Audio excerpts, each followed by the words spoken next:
Hi friends, I'm Shwarmy, my pronouns are she, her, and this is a video all about what it's like to be someone who has Graves' disease. This is a video that's definitely been struggling to talk about, tried to categorize it, but when it came to actually turning on the camera and talking about it, I got a little nervous, not gonna lie. So in this video, I'm gonna be just talking about Graves' disease and when I got diagnosed, how I got diagnosed, and just basically my whole story about what it's like to have an autoimmune disorder. Yay! Here's my video on what it's like to live with Graves' disease from the beginning until the present. Graves' disease is an autoimmune disorder that can cause hyperthyroidism or overactive thyroid. The thyroid is a small butterfly-shaped gland in the front of your neck. Thyroid hormones control the way your body uses energy, so they affect nearly every organ in your body, even the way your heart beats. So if you can see right here, my thyroid is quite inflamed right now, I think. It's quite big. And that's basically the gland that produces the hormones and helps you just kind of have a balanced life. I didn't have a balanced life for quite some time. Usually the symptoms of Graves' disease are a lot of things. It can be heart palpitations, either you're gaining a lot of weight or losing a lot of weight rapidly. You always feel hungry, you're always really hot. You got tremors, which is like when you hold up your hands and they start to shake a bit without you shaking them. Those are tremors. Anxiety, shortness of breath, fatigue. If you're somebody who is really tired a lot or has a lot of anxiety, like me, these aren't really symptoms that kind of show you that maybe you should go get checked out. There's a lot of things that Graves can affect. It can affect your eyes, it can lead to another disease, and it could become rashes and just overall just not fun things to deal with. The summer of 2020, I was working at a restaurant and I started to realize that I was just really hot all the time. It got to a point where I asked my manager, hey, can I go into the walk-in fridge just to cool off for a second? I stood in there for at least 2 to 3 minutes. I was still sweating. I was still beating sweat. Basically at home, I was noticing I was constantly hot. I would be sweating at the back of my knees. It got so hot. Even as I'm saying this, it's so silly, but it got so hot for me that I slept with an ice pack. I slept with an ice pack and I still was hot. I did that for so many days and I don't even know why it never occurred to me to be go into a walk-in clinic. Right after the heat came was the massive need to eat. I was eating left, right, and center, and it wasn't even because I was peckish or wanted to eat something. It was I was starving. I felt I was hungry all the time, and because of my increased eating habits plus my hormones that I did not know were hormoning, I started to gain a lot of weight rapidly. I grew up 2 pant sizes in the span of a month and a half, I think. It was very clear the weight gain I had, at least for me. There came across a time where my partner noticed my neck and he was like, oh, your neck's really inflamed. Oh, your eyes, your left, my left eye, it's bulging. It's big, it's bigger. We were all right, I think it's finally time we go to see a walk-in clinic.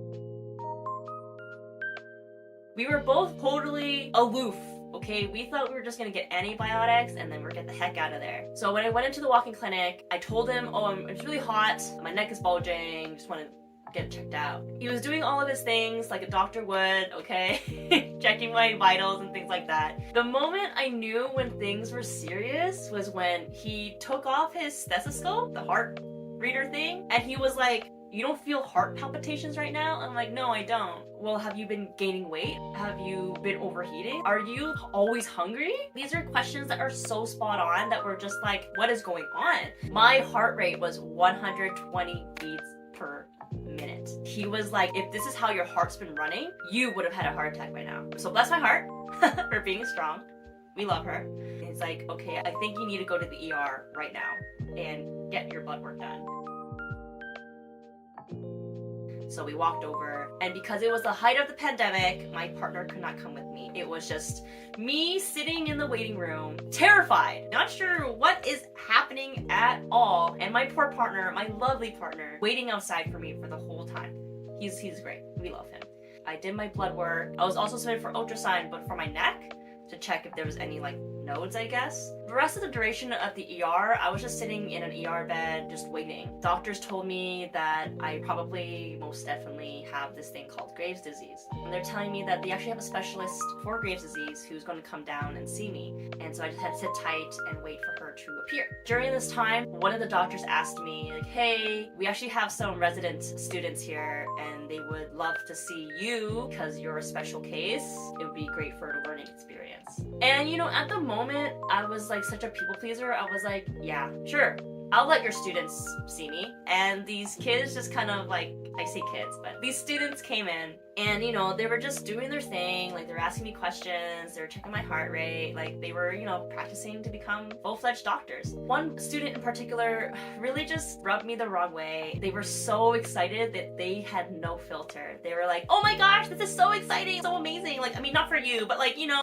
please don't say that to a patient. This is not fun for me. Anyways, finally the specialist showed up. She just said, this is gonna be my whole life. I will have to take a certain medication to help with my hormone levels. I will have to constantly get blood work done, go in for checkups, and then see where it is. I already feel a little emotional. Wow. It sucks. It sucks. Getting diagnosed with an autoimmune disorder absolutely sucks. Literally just messes up your whole internal working system. Please don't quote me on that.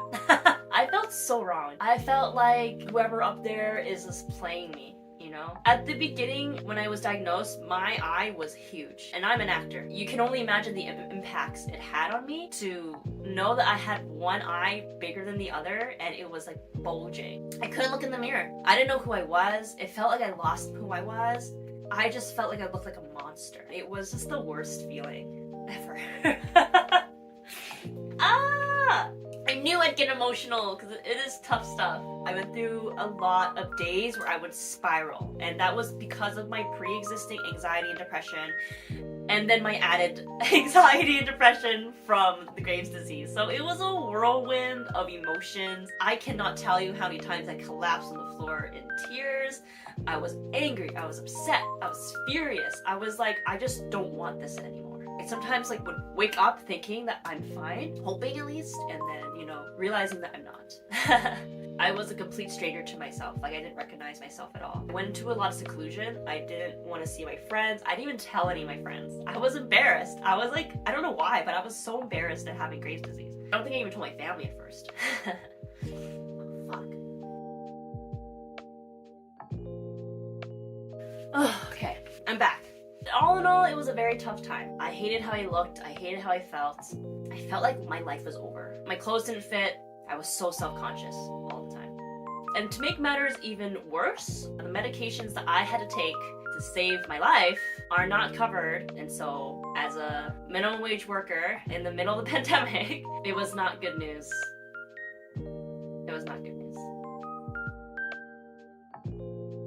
There is no cure for Graves' disease. Absolutely no cure. You could go into remission, but once you have Graves' disease, you'll always have it. And that's just going to be, your whole life is on medication. There are two options you have. One is iodine. You're basically just taking iodine to slowly kill your thyroid. But that actually will make you radioactive for a little bit, and you will have to like do it for a whole week or so. It's complicated. Or the other one is the surgery. So they just take your thyroid out, and you're gonna have to take obviously medication to replace your thyroid. And it's definitely something I'm gonna have to face down the road, whatever it is. But until then, I'm super healthy and I am actually very happy. I'm the happiest I've ever been. It's been 3 years now since I got diagnosed at that hospital in the height of COVID, and a lot has changed. But as you can see, my eye is pretty normal now. My neck, not so much, but I mean, she's had better days. And she will have better days. Anything I had in my house that made me remember I had Graves, I was like, let's personalize it, let's beautify it. When I had to buy a pill cutter, which is just basically a contraption that you just like, you literally just cut your pills. It was a waste of money, but whatever. But I put stickers on it, all my necklaces, ones that used to fit my neck, I'm gonna get them remade so that they're longer for me and they don't make me feel like I can't wear them anymore. I'm just going to move around. I'm a movable thing and make it mine because I'm not gonna let this stop me.